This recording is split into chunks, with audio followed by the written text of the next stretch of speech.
कानून वापस लो, वापस लो, वापस लो।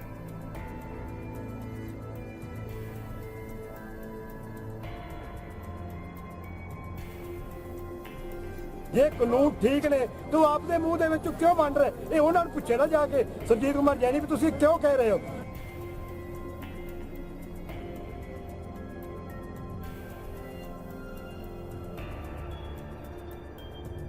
सतवीं पास नूं जे फाजिलका जिले दे 3 वारी MLA बना सकते, साडे बच्चे तां मास्टर डिग्री वाले आ, इन्हां नूं MLA बनन दा लोकतंत्र च हर एक नूं अधिकार है।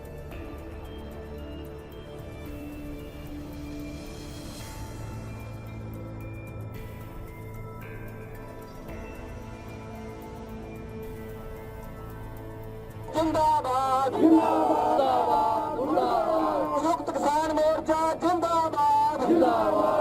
काले कानून वापस लो, वापस लो, वापस लो। काले कानून वापस लो, वापस लो, वापस लो।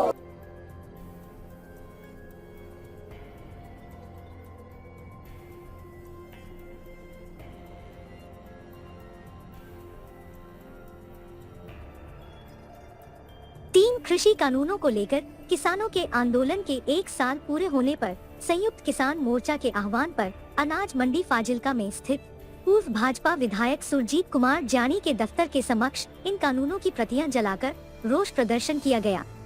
इससे पहले किसानों ने फाजिलका के प्रताप बाग से अनाज मंडी तक रोष मार्च निकाला। इस अवसर पर किसान नेताओं ने कहा कि उनकी ओर से किसान आंदोलन के 1 साल पूरे होने पर 3 काले कानूनों की प्रतियां जलाकर रोष प्रदर्शन किया जा रहा है। उन्होंने कहा कि 3 कृषि कानूनों के विरोध में चल रहा यह लंबा संघर्ष किसानों की बड़ी जीत और केंद्र सरकार की हार है। इस मौके पर उन्होंने भाजपा के पूर्व विधायक सुरजीत जानी द्वारा कुछ दिन पहले कृषि बिलों पर दिए गए बयान की कड़ी निंदा की और कहा उन्हें कृषि कानूनों की कोई समझ नहीं है। साथ ही उन्होंने कहा कि वे कृषि पर बने 3 काले कानूनों पर बहस के लिए हमेशा तैयार हैं। इस अवसर पर भारी पुलिस फोर्स भी तैनात की गई थी।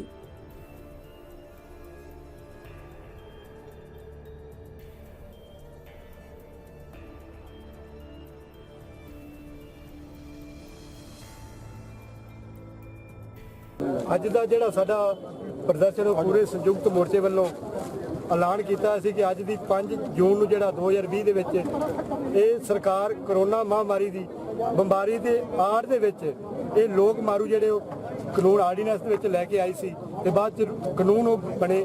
ਸੋ ਉਹਨਾਂ ਦਾ ਅਸੀਂ ਉਸੇ ਦਿਨ ਤੋਂ ਪੂਰੀਆਂ ਜਿਹੜੀਆਂ ਦੇਸ਼ ਦੇ ਵਿੱਚ ਦਿਮਾਗ ਰੱਖਣ ਵਾਲੀਆਂ ਜਾਗਦੀਆਂ ਜ਼ਮੀਰਾਂ ਨੇ ਅੱਗੇ ਆ ਕੇ ਲੜਾਈ ਲੜੀ ਔਰ ਸਟੈਪ ਬਾਈ ਸਟੈਪ ਉਹਦੇ ਵਿੱਚ ਜਿਹੜਾ ਸਾਨੂੰ 6.5 ਮਹੀਨੇ ਦੇ ਕਰੀਬ ਅਸੀਂ ਉਹ ਦਿੱਲੀ ਨੂੰ ਘੇਰੀ ਬੈਠੇ ਹਾਂ। ਸੋ ਉਹਦੇ ਸੱਦੇ ਤੇ ਸੰਯੁਕਤ ਮੋਰਚੇ ਦੇ ਸੱਦੇ ਤੇ ਕਿ ਅੱਜ ਜਿਹੜਾ ਪੂਰਾ ਉਹ ਦੇਸ਼ ਦਾ ਜਿਹੜਾ ਸਾਲ ਇਸ ਕਾਨੂੰਨਾਂ ਨੂੰ ਹੋ ਚੁੱਕਿਆ ਹੈ।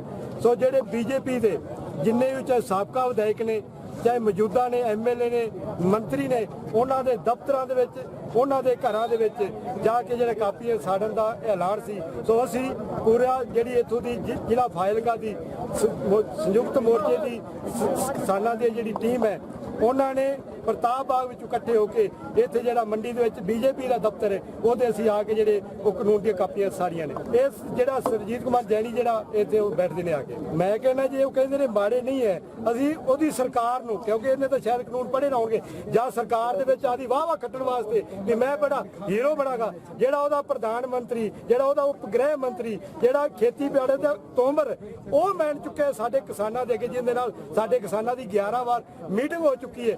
ਉਹ ਇੱਥੋਂ ਤੱਕ ਕਹਿ ਚੁੱਕਿਆ ਹੈ ਕਿ ਜੇ ਵਾਕਈ ਤੁਹਾਡੇ ਜਿਹੜੇ ਨੇ ਇਹਨਾਂ ਦੇ ਵਿੱਚ ਗਲਤੀ ਹੈ ਉਹ ਆਪਾਂ ਗਲਤੀਆਂ ਦੀ ਸੋਧ ਕਰ ਲੈਣੇ। ਜੇ ਕਾਨੂੰਨ ਠੀਕ ਨੇ ਤੂੰ ਆਪਦੇ ਮੂੰਹ ਦੇ ਵਿੱਚੋਂ ਕਿਉਂ ਮੰਨ ਰਿਹਾ? ਇਹ ਉਹਨਾਂ ਨੂੰ ਪੁੱਛੇ ਨਾ ਜਾ ਕੇ ਸੁਰਜੀਤ ਕੁਮਾਰ ਜੈਨੀ ਵੀ ਤੁਸੀਂ ਕਿਉਂ ਕਹਿ ਰਹੇ ਹੋ? ਸੋ ਸਾਡੇ ਕਿਸਾਨਾਂ ਨੇ ਉਹਨਾਂ ਨੂੰ ਮੋੜਵਾਂ ਜਵਾਬ ਦੇ ਕੇ ਔਰ ਉਹਦੀ ਸਰਕਾਰ ਨੂੰ ਮਨਾਇਆ ਕਿ ਕਾਨੂੰਨ ਗਲਤ ਨੇ ਇਹਨਾਂ ਨੂੰ 1.5 ਸਾਲ ਵਾਸਤੇ ਸਸਪੈਂਡ ਕਰ ਲੈਣੇ।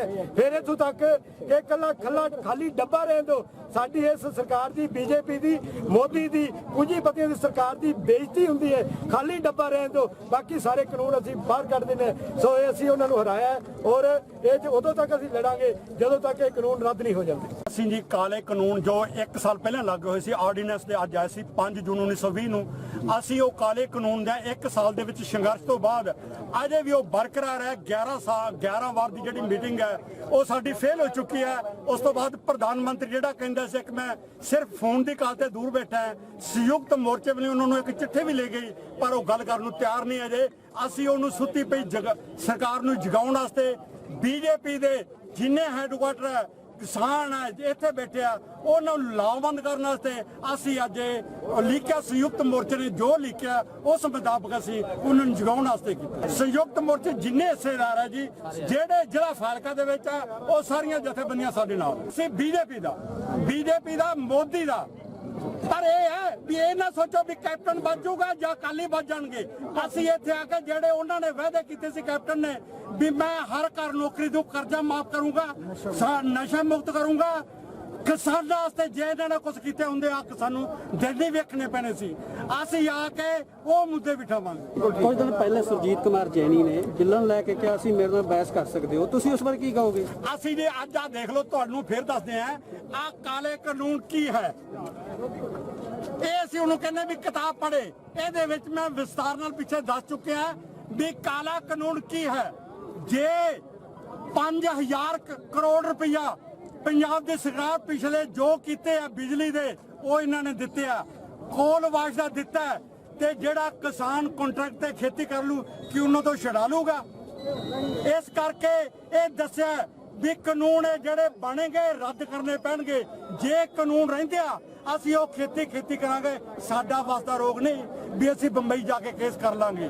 ਸੁਰਜੀਤ ਕੁਮਾਰ ਜੈਨੀ ਦਾ ਕਹਿਣਾ ਕਾਨੂੰਨ ਕਾਲੇ ਨਹੀਂ ਹੋ ਸਕਦੇ। ਆ ਉਹਨਾਂ ਨੂੰ ਆਖਿਆ ਪੜੋ ਕਿਤਾਬ, ਇਹਦੇ ਵਿੱਚ ਲਿਖਿਆ ਜਿਹੜੇ ਲੱਗੇ ਨਾ ਆਪਣੇ ਸੋਲਰ ਪਲਾਂਟ, ਜੇ ਉਹਨਾਂ ਨੂੰ ਘਾਟਾ ਪੈਂਦਾ ਉਹ ਛੱਡ ਕੇ ਜ਼ਮੀਨ ਜਾਂਦੇ ਰਹਿਣਗੇ। ਸਾਡੀ ਜ਼ਮੀਨ ਤੇ ਕਮਰਸ਼ੀਅਲ ਲੋਨ ਲੈ ਲੈਂਦੇ ਆ, ਕਮਰਸ਼ੀਅਲ ਲੋਨ ਸਾਡੀ ਜ਼ਮੀਨ ਤੇ ਲੈਂਦੇ ਆ। ਉਹ ਅੱਜ ਸਾਡੀ ਜ਼ਮੀਨ ਹੋਊਗੀ ਉਹ ਇੱਥੋਂ ਭੱਜ ਕੇ ਪਾਸੇ ਜਾਵੜਨਗੇ। ਮੈਂ ਸੰਯੁਕਤ ਮੋਰਚੇ ਵੱਲੋਂ ਸਮੂਹ ਪ੍ਰੈਸ ਰਿਪੋਰਟਰਾਂ ਦਾ, ਛੋਟੇ ਸਾਥੀਆਂ ਦਾ ਜਿਹੜੇ ਦਿਨ ਪਰ ਰਾਤ ਗਰਮੀ ਦੇ ਵਿੱਚ ਸਰਦੀ ਦੇ ਵਿੱਚ ਇਹ ਸੰਯੁਕਤ ਮੋਰਚੇ ਦਾ ਹਿੱਸਾ ਬਣੇ ਆ। ਸਾਡੀਆਂ ਦੁੱਖ ਤਕਲੀਫਾਂ ਦੁਨੀਆ ਦੇ ਕੋਨੇ-ਕੋਨੇ ਚ ਜਾਂਦੇ ਆ। ਸੰਯੁਕਤ ਮੋਰਚੇ ਵੱਲੋਂ ਬਹੁਤ ਧੰਨਵਾਦ। 1 ਸਾਲ ਪਹਿਲਾਂ ਜਿਹੜਾ ਆਰਡੀਨੈਂਸ ਦੇ ਰੂਪ ਦੇ ਵਿੱਚ ਇਹ ਲੈ ਕੇ ਆਈ ਸੀ ਬਿੱਲ, ਸੋ ਅਸੀਂ ਅੱਜ 5 ਜੂਨ ਨੂੰ ਸੰਯੁਕਤ ਕਿਸਾਨ ਮੋਰਚਾ ਜ਼ਿਲ੍ਹਾ ਫਾਜ਼ਿਲਕਾ ਅਸੀਂ ਜਿਹੜਾ ਇਹਨਾਂ ਦੀਆਂ ਜਿਹੜੀਆਂ ਬਿੱਲਾਂ ਦੀਆਂ ਕਾਪੀਆਂ ਸਾੜ ਕੇ ਅਸੀਂ ਮੋਦੀ ਸਰਕਾਰ ਦਾ ਜਿਹੜਾ ਅਸੀਂ ਰਲ ਮਿਲ ਕੇ ਸਾਰਿਆਂ ਨਾਲ ਜਿਹੜਾ ਵਿਰੋਧ ਕੀਤਾ। ਸੋ ਅਸੀਂ ਨਾਲੇ ਮੋਦੀ ਸਰਕਾਰ ਨੂੰ ਦੱਸਿਆ ਕਾਪੀਆਂ ਸਾੜ ਕੇ ਵੀ ਅਸੀਂ ਜਿਹੜਾ ਤੇਰੇ ਕਾਨੂੰਨ ਪਾਸ ਕੀਤੇ ਹੋਏ ਅਸੀਂ ਇਹਨੂੰ ਜਿਹੜੇ ਆਦੀ ਜੁੱਤੀ ਦੇ ਥੱਲੇ ਰੱਖਦੇ ਆ, ਅਸੀਂ ਨਹੀਂ ਮੰਨਦੇ ਤੇਰੇ 3 ਕਾਲੇ ਕਾਨੂੰਨਾਂ ਨੂੰ। ਦੇਖੋ ਜੀ, ਅਸੀਂ ਸੁਰਜੀਤ ਜੈਨੀ ਨੂੰ ਅੱਗੇ ਵੀ ਬਹੁਤ ਵਾਰੀ, ਸੁਰਜੀਤ ਜੈਨੀ ਕੋਈ ਸਾਡੇ ਅੱਗੇ ਬਹੁਤ ਵੱਡਾ ਕੋਈ ਚਿਹਰਾ ਨਹੀਂ ਹੈ। ਸੁਰਜੀਤ ਜੈਨੀ ਦੀ ਅੱਜ ਇਹ ਹਾਲਾਤ ਹੋ ਚੁੱਕੀ ਹੈ, ਅੱਜ ਉਹਦਾ ਜਿਹੜਾ ਘਰੋਂ ਬਾਹਰ ਜਿਹੜਾ ਨਿਕਲਾ ਉਹ ਮੁਸ਼ਕਲ ਹੋ ਚੁੱਕਿਆ ਹੈ। ਸ਼ਹਿਰ ਤੱਕ ਵੀ ਆਉਂਦਾ ਥੋੜਾ ਜਿਹਾ ਤਾਂ ਜਿਹੜੇ ਕਿਸਾਨ ਨੇ ਉਹਦਾ ਜਿਹੜਾ ਪੂਰੀ ਤਰ੍ਹਾਂ ਵਿਰੋਧ ਕਰਦੇ ਨੇ। ਸੋ ਇੱਕ ਅਨਪੜ੍ਹ ਲੀਡਰ, 7ਵੀਂ ਜਿਹੜਾ ਫੇਲ ਲੀਡਰ, ਉਹ ਸਾਡੇ ਵਰਗੇ ਜਿਹੜੇ ਜਾਂ ਸਾਡੇ ਜਿਹੜੇ ਕਿਸਾਨ ਮੋਰਚਾ ਦੇ ਜਿਹੜੇ ਲੀਡਰ ਨੇ ਐਡੇ ਪੜ੍ਹੇ ਲਿਖੇ ਨੇ, ਉਹਨਾਂ ਨਾਲ ਕੀ ਬਹਿਸ ਕਰਨਗੇ। ਸੋ ਸੁਰਜੀਤ ਜੈਨੀ ਨੂੰ ਮੈਂ ਚੈਲੰਜ ਕਰਦਾ, ਇਹਨੂੰ ਇਹ ਤੱਕ ਨਹੀਂ ਪਤਾ ਹੋਣਾ ਜਿਹੜੇ 3 ਜਿਹੜੇ ਕਾਨੂੰਨ ਨੇ ਉਹ ਕੀ ਨੇ।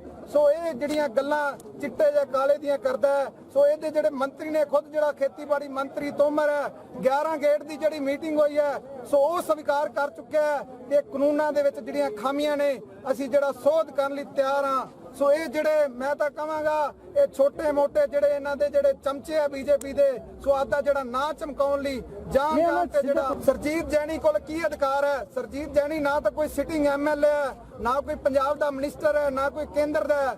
ਸੁਰਜੀਤ ਜੈਨੀ ਕਿਵੇਂ ਕਹਿ ਸਕਦਾ? ਸੁਰਜੀਤ ਜੈਨੀ ਇੰਨਾ ਦਮ ਰੱਖਦਾ ਵੀ ਉਹ ਜਿਹੜੇ 3 ਕਾਲੇ ਕਾਨੂੰਨ ਨੇ ਜਿਹੜੇ ਉਹ ਰੱਦ ਕਰਾ ਸਕੇ। ਸੋ ਅਸੀਂ ਸੁਰਜੀਤ ਜੈਨੀ ਨੂੰ ਸੰਯੁਕਤ ਮੋਰਚੇ ਨੇ ਕਿਹਾ ਅਸੀਂ ਬਹਿਸ ਲਈ ਤਿਆਰ ਹਾਂ, ਪਰ ਇੱਕ ਸ਼ਰਤ ਤੇ ਸਾਡੇ ਨਾਲ ਐਫੀਡੇਵਿਟ ਲਿਖੇ ਔਰ ਅਸੀਂ ਜੇ ਇਹਨੂੰ ਹਰਾਉਣ ਦੇ ਵਿੱਚ ਕਾਮਯਾਬ ਹੁੰਨੇ ਆ, ਇਹ ਬੀਜੇਪੀ ਛੱਡੇ, ਬੀਜੇਪੀ ਦੇ ਸਾਰੇ ਅਹੁਦਿਆਂ ਤੋਂ ਜਿਹੜਾ ਅਸਤੀਫਾ ਦੇਵੇ। ਸੋ ਅਸੀਂ ਇਹਦਾ ਚੈਲੰਜ ਕਬੂਲ ਕੀਤਾ। ਜਦੋਂ ਮਰਜ਼ੀ ਜਿੱਥੇ ਮਰਜ਼ੀ ਜਿਹੜਾ ਉਹ ਚਾਹਵੇ ਲਾਈਵ ਕਵਰੇਜ ਉਹ ਕਰਾ ਕੇ ਉਸ ਬਹਿਸ ਦੀ, ਸੋ ਜਿਹੜਾ ਲੋਕਾਂ ਨੂੰ ਵੀ ਪਤਾ ਲੱਗੇ ਵੀ ਸੁਰਜੀਤ ਜੈਨੀ ਕਿਹੜੇ ਕਾਨੂੰਨਾਂ ਦੀ ਗੱਲਾਂ ਕਰਦਾ। ਅੱਗੇ ਵੀ ਸਾਡੇ ਸਾਥੀ ਗੱਲ ਕਰਕੇ ਚੁੱਕੇ ਨੇ। ਲੜੀ ਕੀ ਹੈ ਜਦੋਂ ਲੋਕਾਂ ਦਾ ਰੋਹ ਹੁੰਦਾ, ਕਿਉਂਕਿ ਲੋਕਾਂ ਦੇ ਵਿੱਚ ਇਹਨਾਂ ਲੋਕਾਂ ਦੀ ਕਚਹਿਰੀ ਦੇ ਵਿੱਚ ਜਾਣਾ, ਲੋਕਾਂ ਦੇ ਰੋਹ ਦੇ ਅੱਗੇ ਹਰਸਿਮਰਤ ਕੌਰ ਨੂੰ ਵੀ ਅਸਤੀਫਾ ਦੇਣਾ ਪਿਆ। ਸੋ ਇਹੋ ਜਿਹੇ ਜਿਹੜੇ ਛੋਟੇ ਮੋਟੇ ਲੀਡਰ ਨੇ ਜਦੋਂ ਲੋਕਾਂ ਦਾ ਰੋਹ ਪੈਂਦਾ, ਸੋ ਜਾਂ ਇੱਕ ਬੀਜੇਪੀ ਦੇ ਵਿੱਚ ਇਹਨਾਂ ਦੀ ਕੋਈ ਚੰਗੀ ਛਵੀ ਨਹੀਂ ਹੈ, ਬੀਜੇਪੀ 'ਚ ਕੋਈ ਨਹੀਂ ਪੁੱਛਦਾ, ਸੋ ਉਹਨੂੰ ਜਿਹੜਾ ਕੰਟਰੋਵਰਸੀ ਕਰਕੇ ਆਪਦੇ ਨਾਂ ਨੂੰ ਇੱਕ ਚਮਕਾਉਣ ਵਾਸਤੇ ਇਹ ਇਦਾਂ ਦੇ ਜਿਹੜੇ ਬੇਤੁਕੇ ਜਿਹੜੇ ਬਿਆਨ ਦੇ ਰਿਹਾ। ਔਰ ਕੈਮਰੇ ਦੇ ਵਿੱਚ ਬਿਆਨ ਦੇ ਰਿਹਾ ਹੈ। ਅੱਜ ਤੱਕ ਇਹ ਕਿਸਾਨਾਂ ਦੇ ਸਾਹਮਣੇ ਆ ਕੇ ਇਹਨੇ ਕਿਸੇ ਵੀ ਗੱਲ ਦਾ ਜਾਂ ਖੇਤੀ ਕਾਨੂੰਨਾਂ ਬਾਰੇ ਕਿਸੇ ਵੀ ਗੱਲ ਤੇ ਸਾਡੇ ਨਾਲ ਕਿਸੇ ਤਰ੍ਹਾਂ ਦੀ ਕੋਈ ਬਹਿਸ ਨਹੀਂ ਕੀਤੀ। ਸੋ ਅਸੀਂ ਕਹਿੰਦੇ ਹਾਂ ਸਰਜੀਤ ਜੈਣੀ ਨੂੰ ਆਵੇ ਸਾਡੇ ਪਿੰਡਾਂ ਦੇ ਵਿੱਚ, ਕਿਉਂਕਿ ਅਸੀਂ ਲੋਕਾਂ ਨੇ ਇਹਨੂੰ ਐਮਐਲਏ ਬਣਾਇਆ 3 ਵਾਰ, ਆਵੇ ਸਾਡੇ ਪਿੰਡਾਂ ਦੇ ਵਿੱਚ ਸਾਨੂੰ ਦੱਸੇ ਕਾਨੂੰਨ ਚੰਗੇ ਜਾਂ ਮਾੜੇ ਨੇ। ਸੋ ਅਸੀਂ ਇਹਦਾ ਜਿਹੜਾ ਮੂੰਹ ਤੋੜਵਾਂ ਜਿਹੜਾ ਅਸੀਂ ਜਵਾਬ ਦੇਵਾਂਗੇ। ਜੇ ਬੰਗਾਲ ਦੀ ਗੱਲ ਕਰੀਏ, ਬੰਗਾਲ ਦੇ ਵਿੱਚ ਬੀਜੇਪੀ ਦਾ ਪੂਰੀ ਤਰ੍ਹਾਂ ਜਿਹੜਾ ਸੂਕੜਾ ਸਾਫ਼ ਕਰ ਦਿੱਤਾ ਗਿਆ ਹੈ। ਆਉਣ ਵਾਲੇ ਟਾਈਮ 'ਚ 4 ਸਟੇਟਾਂ ਦੇ ਇਲੈਕਸ਼ਨ ਆ ਰਹੇ ਨੇ, ਅੱਗੇ ਬੀਜੇਪੀ ਵਾਲੇ ਲੀਡਰ ਹੋਣਗੇ, ਪਿੱਛੇ ਅਸੀਂ ਕਿਸਾਨ ਤੇ ਕਿਸਾਨ ਜਥੇਬੰਦੀਆਂ ਹੋਣਗੀਆਂ। ਜਿਹੜਾ ਬੀਜੇਪੀ ਦੇ ਗਲਤ ਨੀਤੀਆਂ ਦਾ ਜਿਹੜਾ ਅਸੀਂ ਡਟ ਕੇ ਵਿਰੋਧ ਕਰਾਂਗੇ ਔਰ ਪੂਰੇ ਦੇਸ਼ ਦੇ ਵਿੱਚੋਂ ਜਿਹੜਾ ਮੋਦੀ ਕਹਿੰਦਾ ਮੇਰਾ ਡੰਕਾ ਵੱਜਦਾ ਪੂਰੇ ਸੰਸਾਰ ਦੇ ਵਿੱਚ, ਔਰ ਬੀਜੇਪੀ ਦਾ ਪੂਰੇ ਦੇਸ਼ ਦੇ ਵਿੱਚ ਅਸੀਂ ਸੂਕੜਾ ਜਿਹੜਾ ਸਾਫ਼ ਕਰਕੇ ਰਵਾਂਗੇ।